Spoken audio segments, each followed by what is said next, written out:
Today's topic is electrostatic of conductors. Conductors are those materials having free electrons and able to conduct electricity. Insulators do not have free electrons and unable to conduct electricity. Dielectrics are those insulators which do not conduct electricity but on applying electric field induces charges of opposite kinds develop on their opposite phases. Now, when we place a electrostatic field, when we place a conductor in electrostatic field, then conductor shows the following properties. Here, first property is net electrostatic field is 0 in the interior of a conductor. This is a conductor which is placed between these two plates, or we can say that external field which is directed towards the right hand side, means this side is positive and this side is negative. When the conductor is placed in between its external field, then all the free electrons they move towards the left hand side on this direction, and so it becomes, this side becomes negative and this side of the conductor becomes positive. As a result, electric field is induced in the opposite direction of the electric field. This process continues till the electric field inside becomes equal to the external field, and when these two becomes equal, then in equilibrium the net electric field inside the conductor becomes 0. So we can say that electric field, net electrostatic field is 0 in the interior of a conductor. Just outside the surface of a charged conductor, electric field is normal to the surface. Now this is a conductor. According to this property, that electric field is normal to this surface. Now suppose if the electric field is not normal, it means it will be at some angle. Now suppose this is in this direction, then it will have two components, one normal component and one is the tangential component or along the surface. Then according to this tangential component, the electrons will start flowing on the surface of the conductor and a current will start flowing, which does not happen. So we can say that just outside the surface of the charged conductor, electric field is normal to the surface.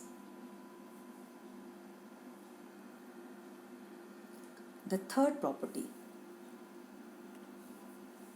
the net charge in the interior of a conductor is 0 and any excess charge resides at its surface. Just now we have told that E is equal to 0 everywhere inside the conductor.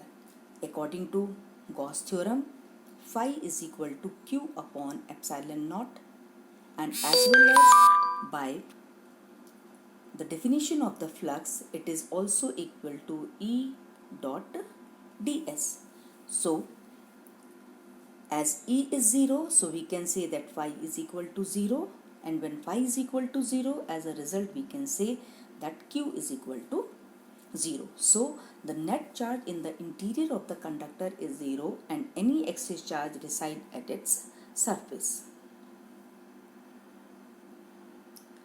The next property, potential is constant within and on the surface of the conductor.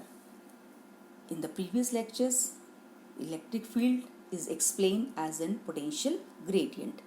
E is equal to minus dV upon dr.